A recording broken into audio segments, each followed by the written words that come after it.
Наконец-то у ингушского блогера Артема Плато прорезался голос, и он дал комментарий своим словам.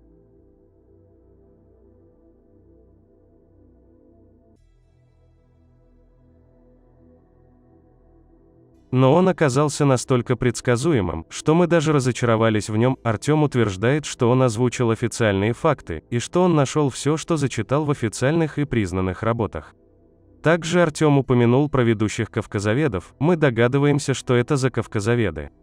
Итак, Артем вместо того, чтобы привести какие-то источники, наоборот начал юлить и утверждать, что он во всем прав, призывая всех прочесть «Очерки русской смуты». Он все ссылается на Деникина и его книгу «Очерки русской смуты», но сказать, на какой странице Деникин написал вот эти слова, он не может. Вы историю хорошо знаете. Я очень уважаю чеченский народ и знаю немножко историю Чечни. Я знаю, что Деникин покорил Чеченскую республику, Чечню, и не покорил ингушей, потому что ингуши послали их армию эту русскую вместе во главе с Деникиным куда подальше. Об этом Деникин сам пишет.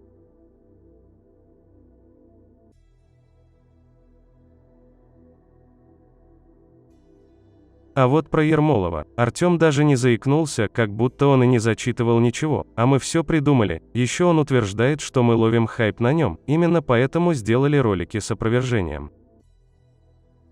Но дело в том, что мы о его существовании не знали, пока не наткнулись на видео, где он наглым образом пытается опорочить честь чеченского народа, возвышая на фоне чеченцев, ингушей. Даже в таком случае мы уважительно и без оскорбления опровергли ложь, которую Артем вместе со своим кавказоведом наговорил на чеченцев, думая, что Артем заслуживает уважительного отношения. И напоследок, Артем обещал дать ответ на наше видео. Артем покажет нам, откуда взял то, что зачитал, труды, авторов и страницы.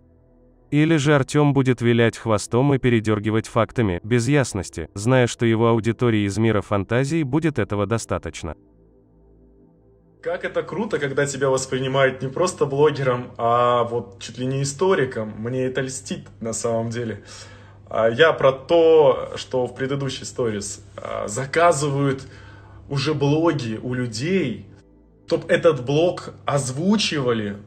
Заметьте, посмотрите этот ролик, он озвучен не человеческим голосом, а каким-то роботом там и так далее. Это стоит денег, уже заказные ролики против меня.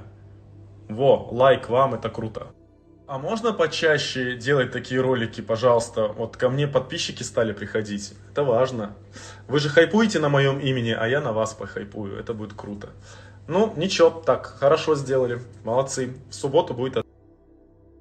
У нас два четких и ясных вопроса Артему. В каких трудах Деникин написал, что он не смог покорить ингушей? Труд, автор, страница и цитата. Мы привели тебе точную страницу и цитату, где Деникин написал, что за 6 дней ингуши сдались, а красноармейцы, которые с ними были, сбежали в Грузию. Второй вопрос. Где и когда Ермолов написал то, что ты озвучил? Мы проверили источник, на который ты ссылаешься, но там то, что ты зачитал, нету. Нам нужен источник, на который есть цитата, которую ты привел. Труд, автор, страница, цитата. Если ты уверен в том, что ты прав, все, что ты зачитал, это факты, тогда докажи нам, что ты прав.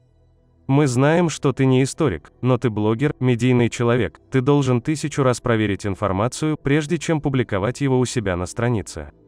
У вас же русских есть поговорка: 7 раз отмерь, 1 раз отрежь. Следуй этой поговорке, и ты не будешь позориться, как сейчас.